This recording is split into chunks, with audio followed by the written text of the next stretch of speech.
Misérias e desigualdades marcam a história de muitos países e de milhões de pessoas há séculos. Resolver o problema é o desafio dos governos desses lugares. No entanto, não é tão simples quanto parece. São diversos fatores que determinam a condição social da maioria da população que não tem condições de sobrevivência. Muitos estudiosos acreditam que a partir do capitalismo, a desigualdade tornou-se mais evidente.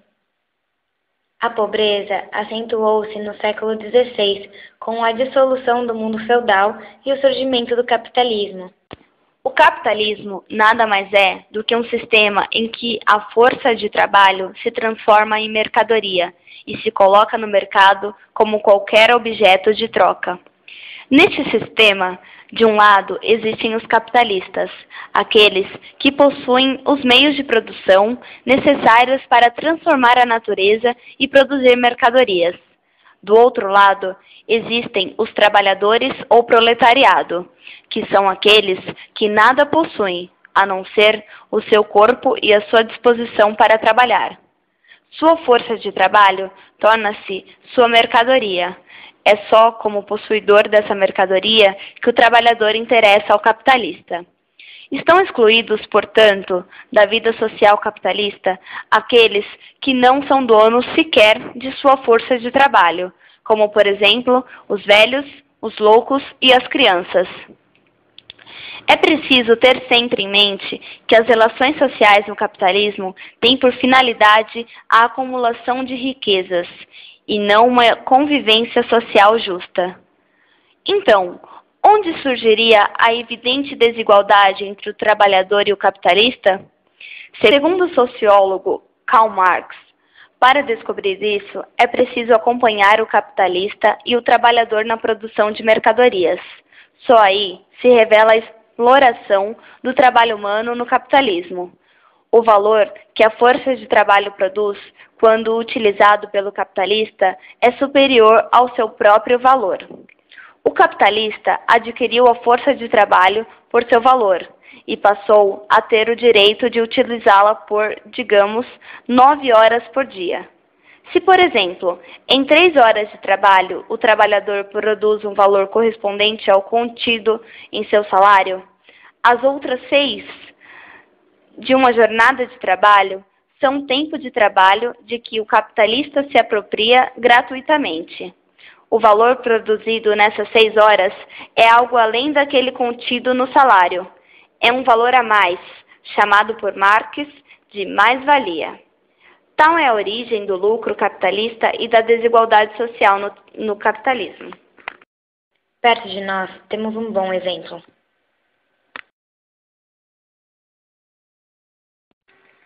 A Avenida Paulista foi inaugurada no dia 8 de dezembro de 1891. O perfil residencial da avenida permaneceu até a década de 50, quando o desenvolvimento econômico da cidade estava começando a surgir. Hoje, a Avenida Paulista é a terceira rua mais importante da cidade de São Paulo.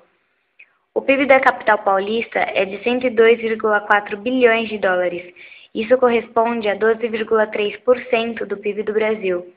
A Bovespa movimenta um volume de negócios de 6 bilhões de reais diários. Hoje, a Avenida Paulista, além de ser o polo econômico da cidade, é um local visto como centralidade cultural. Em sua extensão está a maior concentração de consulados da cidade, como da África do Sul, Argentina, França, Índia, Itália, Mônaco e muitos outros.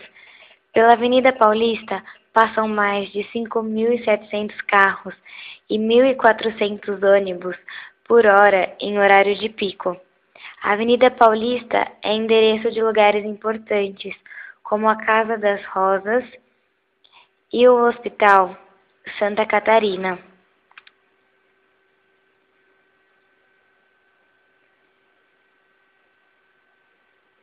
Lá também se encontram bancos importantes, o Instituto Pasteur,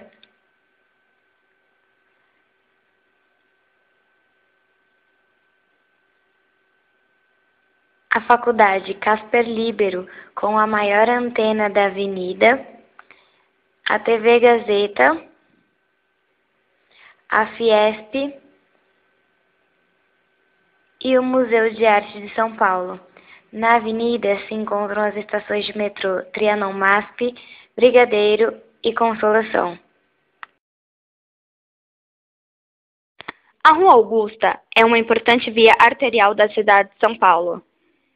Devido ao sucesso da Oscar Freire, está sofrendo uma revitalização, acompanhando o centro da cidade com novos empreendimentos e eventos culturais, assim como a abertura de novas casas noturnas e restaurantes. Na década de 70, a Augusta era o tapete vermelho da nata paulistana. Hoje, contém uma das maiores pontos de prostituição da cidade de São Paulo. Já Oscar Freire ganhou o seu glamour, o seu charme com lojas exuberantes e com seguranças a cada esquina. Tornou a rua mais badalada da cidade, uma rua calma, tranquila e linda, enquanto os pobres trabalham para enriquecer o país.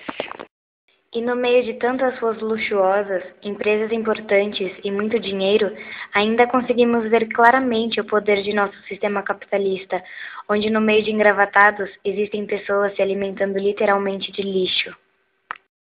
A Sé está localizada no centro da cidade de São Paulo. Nela se encontra a Catedral da Sé e a Praça da Sé, onde há o Marco Zero do município. Dispõe também das linhas 1 e 2 do metrô e o Expresso Tiradentes da SP Trans.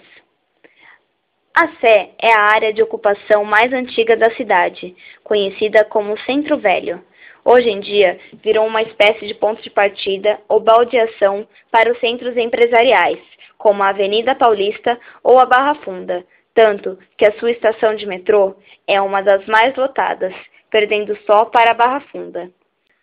A Sé foi esquecida principalmente na parte de urbanismo. Hoje, há muitos prédios antigos que estão mal conservados e até mesmo ocupados inapropriadamente. Na praça se encontram muitos mendigos, pessoas ignoradas e discriminadas pela sociedade, se tornando assim um abrigo ao ar livre para pessoas sem moradia.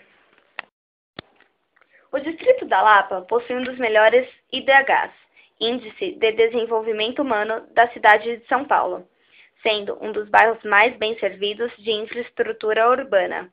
É atendido pelas linhas 7 e 8 da CPTM, conta com um ótimo programa cultural, a Estação Ciência e a sede da TV Cultura. A Lapa também conta com um dos melhores bairros da cidade de São Paulo, o Alto da Lapa, um bairro nobre paulistano implantado na década 20 pela Cia City, com a concepção urbanística do arquiteto e urbanista inglês Barry Packer. Preza o traçado original de ruas largas, intensa arborização e muitas praças. No ano de 2010, as residências do bairro foram tombadas pelos institutos IFAM e Condefap. Mais próximo ainda do nosso cotidiano, Barueri, eleita a terceira melhor cidade do Brasil para se viver e para crescer profissionalmente. Abriga um famoso polo industrial, gerador da maior parte das riquezas da cidade, Alphaville. Alphaville é cercado de prédios luxuosos, escolas particulares renomadas, grandes empresas e residenciais de alto nível, escolhidos como moradia por muitas celebridades. Logo ao lado deste bairro tão luxuoso, existe também os bairros mais carentes da cidade, como, por exemplo, o Parque Imperial. Com cerca de 12 mil habitantes, o bairro teve um crescimento acelerado e desordenado, tornando-se assim uma referência em termos de índice de pobreza da cidade.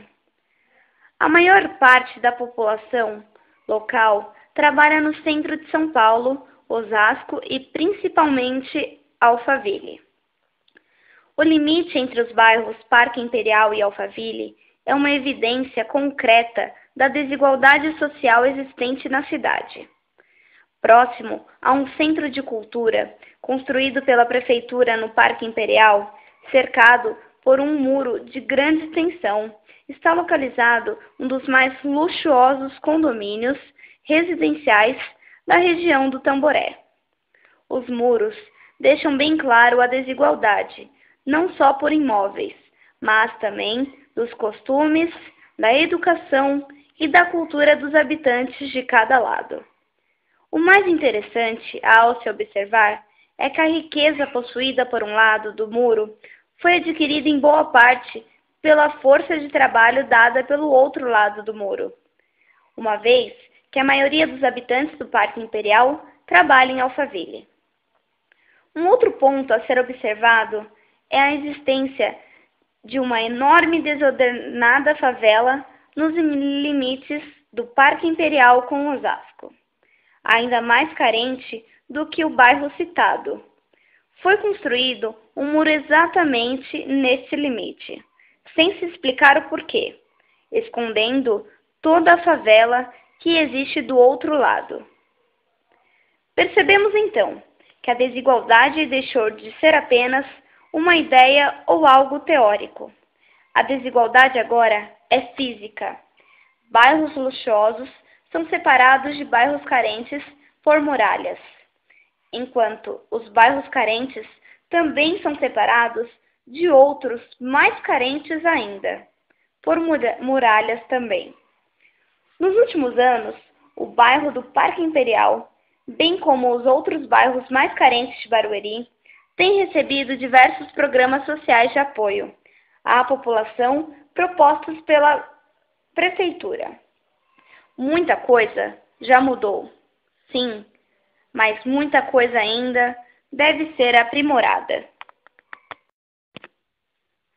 Não há como negar que, enquanto o país for regido pelo sistema capitalista, as desigualdades vão existir. Mas isso não quer dizer também que as desigualdades precisam ser tão acentuadas como são atualmente. Mas o que nós podemos fazer para que tudo melhore? É simples criticar as desigualdades, mas o difícil é propor ideias que melhorem tal quadro. Os pobres dizem que o problema é do governo, que ele deve tomar alguma atitude. Os ricos dizem que a desigualdade deve mesmo existir e que não há como evitá-la. O governo, por sua vez, diz que não pode fazer nada. Não somos profundos conhecedores do tema, muito menos os donos da verdade. Mas, para nós, não é somente o governo que deve tomar alguma atitude, e não é somente a população que deve fazer alguma coisa. Quem deve solucionar o problema é juntamente o governo com a população. O governo deve investir em educação de qualidade, em um ótimo sistema de saúde, em programas culturais e, o mais importante, na geração de empregos. A solução não é dar uma casa, uma bolsa de auxílio, um enxoval ou uma cesta básica. Isso seria muito fácil. A melhor coisa a se fazer era dar empregos decentes para que a população pudesse vender a sua força de trabalho e conquistar tais benefícios. É óbvio que é impossível que todos se tornem ricos, mas tal atitude erradicaria a miséria do país e proporcionaria uma vida digna para todos, o que é mais importante.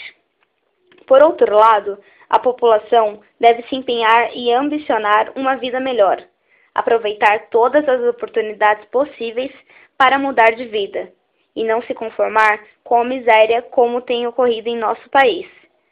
O país precisa se reestruturar. A forma de pensar de uma grande parte da população precisa ser reformulada. O que não podemos permitir é que tudo continue como será, em um sistema em que para que um ganhe 1 milhão ganha R$1, e todo mundo se conforma. Querem me obrigar a ser